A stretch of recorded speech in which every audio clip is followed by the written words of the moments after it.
Hello, friends. Uh, Thank you for joining me again today. Welcome to my channel. Uh, Last time I talked about some tips on how to start application if you want to study in Canada, and within that time, someone asked me a question that I've sent several emails. I did not receive response. What do you do when you don't get response from potential supervisors? Do you give up? Before I came to Canada, I sent up to 50, 60 emails, if not up to 100, I can't count. But I was sending emails in different places. And most times, the first response you get is someone that is on sabbatical.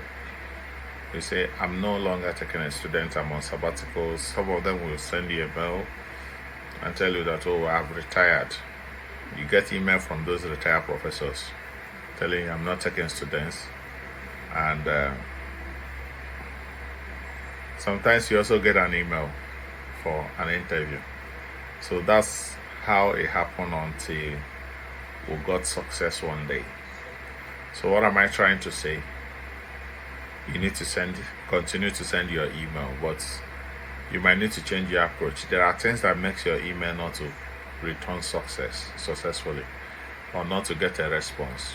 Number one, know that when you're sending an email with your email, some of the university emails you're sending it to have a kind of security restrictions for the type of email that drops into the university email.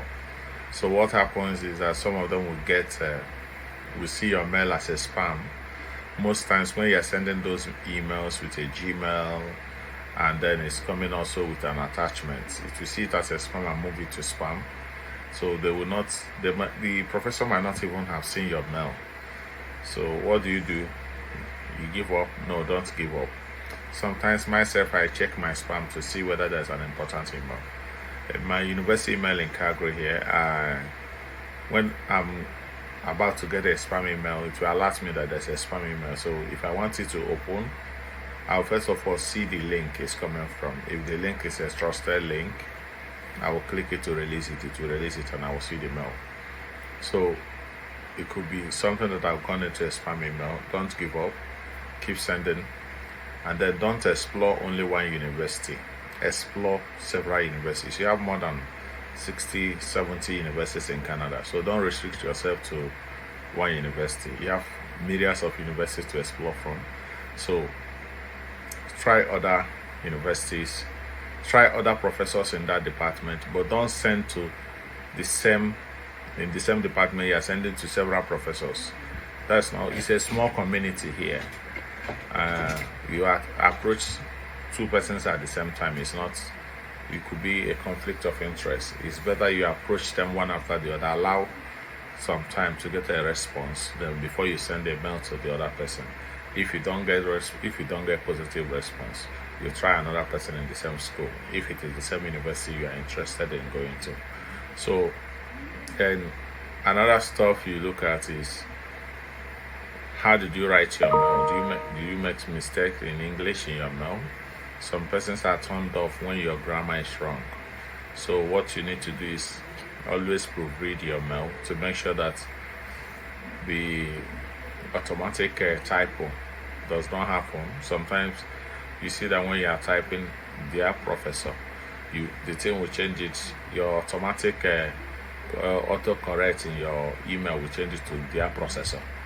You know that processor is a correct word and professor is a correct word. So any of them, it could affect you. So try to check what you have posted to make sure that it is correct.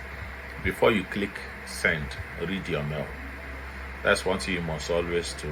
Before you click send, read your mail again to make sure that what you intended is what is written, so that you will not say, oh, I didn't read this mail to know. It's important you read that mail to make sure it's correct.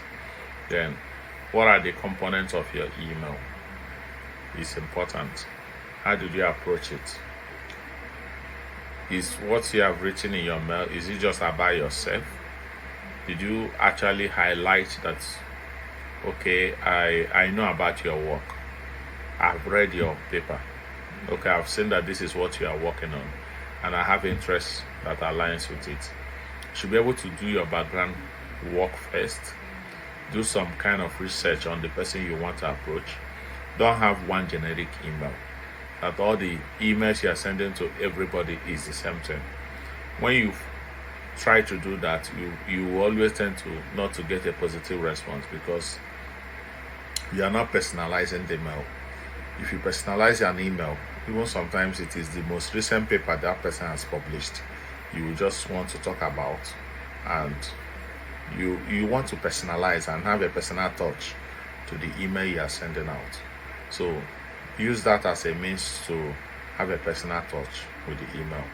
Another thing, you could also see that some of them, you might actually reach them out through Twitter, their Twitter handle. If you are interested in someone, you use different means to approach the person. You can check up their LinkedIn account and then reach out to them. That's another way to reach out to them. So, but should you give up? I would say no. So no is what I will keep telling you. Don't give up, because immediately you give up, it means you will never get admission in Canada.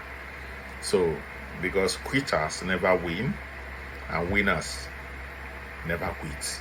So you don't need to quit. What you need to do is to continue what you are doing, but change your approach, change your method, be innovative to be able to make it to work.